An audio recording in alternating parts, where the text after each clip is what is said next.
पिछली वीडियो में हमने शादी के पर्पस को डिस्कस किया और साथ में हमने ये भी डिस्कस किया कि हमारी सोसाइटी में शादी के लिए one man with one lady का सूत्र एक्सेप्ट किया गया है। इसे हम रिलेशन की फिल्टर फॉर्म भी कह सकते हैं। आज हम शादी टूटने के कॉजेस डिस्कस करते हैं। सबसे पहला कॉज है पेरेंट्स द्वारा शादी के लिए लड़का या लड़की का चुनाव। इसमें शादी की जो जिम्मेवारी है वो पेरेंट्स द्वारा ली जाती है। जो भी शादी की प्रोसेस में डिसीजन लेना होता है वो भी पेरेंट्स लेते हैं। इसमें लड़का या लड़की की कोई सहमति या असहमति नहीं देखी जाती। यहाँ तक कि लड़का और लड़की को जानने के लिए भी पर्याप्त टाइम नहीं दिया जाता। उनकी क्वालिटीज़ का भी कोई मैच नहीं देखा जाता कि उनका लाइफस्टाइल एक दूसरे से मैच करेगा कि नहीं, उनकी जो थॉट प्रोसेस है वो एक दूसरे के सिमिलर है कि नहीं, उनके अंदर एक म्यूचुअल बॉन्ड बन सकता है कि नहीं, वो भी नहीं देखा जाता।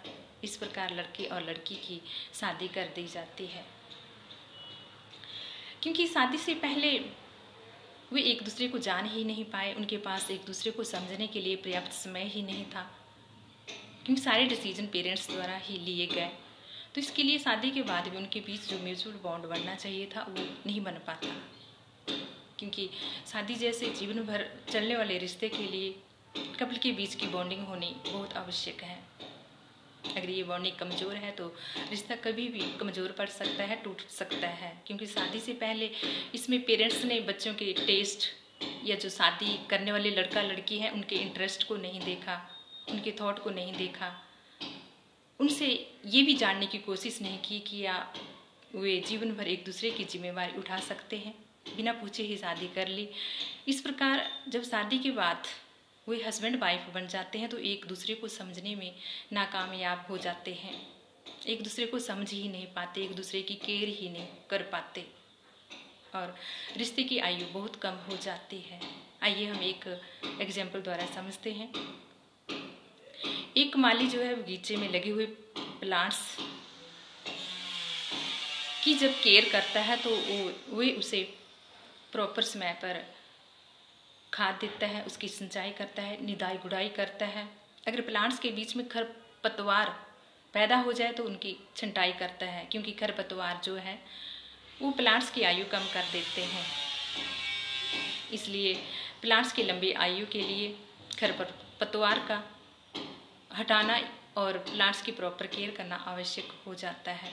इसी तरह हमारे बीच के रिलेशन होते हैं, कपल के बीच के संबंध होते हैं, क्योंकि अगर वो एक दूसरे के साथ टाइम ही स्पेंड नहीं करेंगे, एक दूसरे को पसंद ही नहीं करेंगे, उनकी जो लाइफ के इंटरेस्ट हैं, टेस्ट हैं या उनके बीच में जो क्वालिटीज़ हैं, सोचने समझने का जो एक IQ है, जब मैच नहीं हो पाता तो वो इकट्ठे नहीं रह पाते और धीरे धीरे रिलेशन कमज़ोर हो जाता है और अंत में टूट भी जाता है। क्योंकि जब आपस में कोई भी क्वालिटीज़ मैच नहीं कर पाती तो घर में कला कलेश या आए दिन मारपीट, लड़ाई झगड़े होना शुरू हो जाते हैं। इसे हम ऐसे भी समझ सकते हैं, when there is failure in mutual understanding of couple, then it convert into extramarital affair। और जब ये कपल के बीच की म्यूचुअल अंडरस्टैंडिंग ख़त्म हो जाती है तो ये एक्स्ट्रा मैरिटल अफेयर में भी कन्वर्ट हो जाती है या एक्स्ट्रा लव अफेयर चल पड़ते हैं। इससे रिलेशन बिल्कुल ही ख़त्म हो जाता है। आइए हम इसका सॉल्यूशन डिस्कस करते हैं। शादी जैसे जीवन भर चलने वाले लंबे रिश्ते के लिए पेरेंट्स को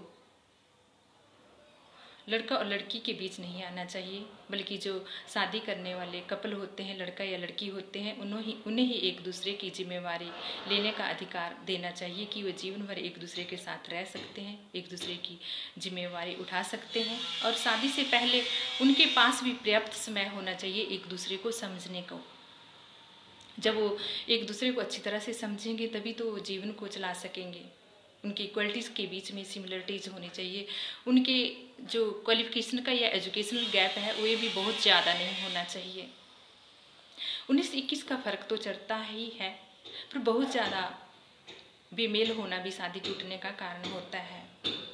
इसलिए शादी करने से पहले लड़के और लड़की को ये स्वतंत्रता होनी चाहिए कि वो कुछ समय एक दूसरे को जान सकें, एक दूसरे के इंटरेस्ट, एक दूसरे की क्वालिटी, एक दूसरे के थॉट प्रोसेस को समझ सकें, ताकि ये जीवन भर चलने वाला रिश्ता लंबे समय तक टिका रहे। आज बस हम इतना ही डिस्कस करते हैं, बाकी नेक्स्ट वीडियो में अगला कॉज डिस्कस करेंगे। अगर आपको वीडियो पसंद आई हो तो प्लीज़ आप मेरा चैनल सब्सक्राइब कीजिए, मेरी वीडियो शेयर कीजिए। धन्यवाद। जय हिंद।